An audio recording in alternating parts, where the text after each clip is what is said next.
सम्माननीय सभापति महोदय, पूज्य गुरुजन वृंद, भद्रमंडली एवं एठारे उपस्थित मोर समस्त भाई भौणी एवं सहपाठीगण, आज यही पवित्र स्वाधीनता दिवस महान अवसर में मते दुई पद कहबार सुजोग मिलिथिबारु मो निजको गौरवान्वित एवं धन्य मन करुछि। सर्वप्रथमे आपण मानक समस्त मोर आंतरिक शुभेच्छा एवं अभिनंदन जनाऊछि। आज अगस्ट 15 तारिख आम प्रिय मातृभूमि भारतवर्षर स्वाधीनता दिवस। आज यही शुभ दिन में आमे सही महान स्वाधीनता संग्रामी मानकु श्रद्धार सह स्मरण करुछु, जेउ माने देश पाई निजर जीवन को उत्सर्ग कर जाइछन्ति।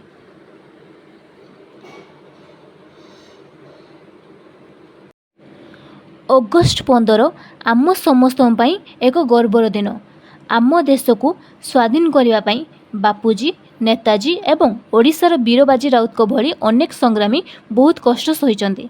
सेमानक त्याग जोगु आज आमे आम स्वाधीन देश रे खुशीर पाठ पढ़ी पारुछु। तेणु आमे सबु बेले आम गुरुजन मानक कथा मानिबा एवं परिवेश को सफा रखिबा। 79 वर्ष तले एही दिन रे आम त्रिरंगा पताका लाल किला रे प्रथम थर पई गर्वर सह उड़ीथिला।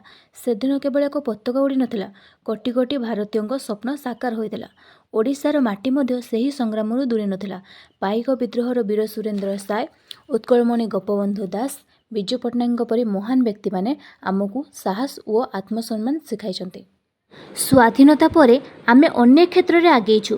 विज्ञान, कृषि, शिक्षा एवं प्रतिरक्षा रे भारत आज विश्व रे निजर स्थान सृष्टि करिछि। किंतु एहा सहित आम सामने दारिद्र्य, अशिक्षा और दुष्कर्म भली चैलेंज मध्य अछि। स्वाधीनतार अर्थ केवल अधिकार नुहे, यह दायित्व मध्य।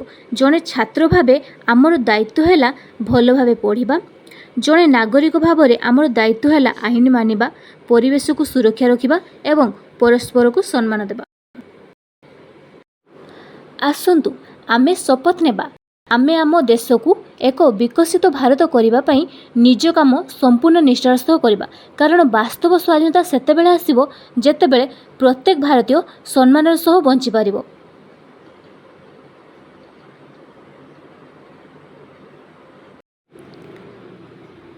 आमर संकल्प निज काम भल भावे करी आमे एक विकसित भारत गढ़िबा।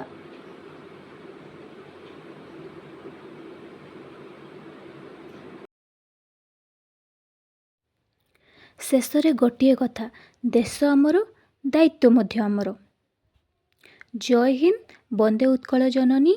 धन्यवाद। जदि ये वीडियोटी भल लगी था तेज नमो नॉलेज सेंटर चैनल को सब्सक्राइब करूँ, जहाँद्वारा नुआ नुआ वीडियो आपण पाखे आगे पहुँच पार। Thank you.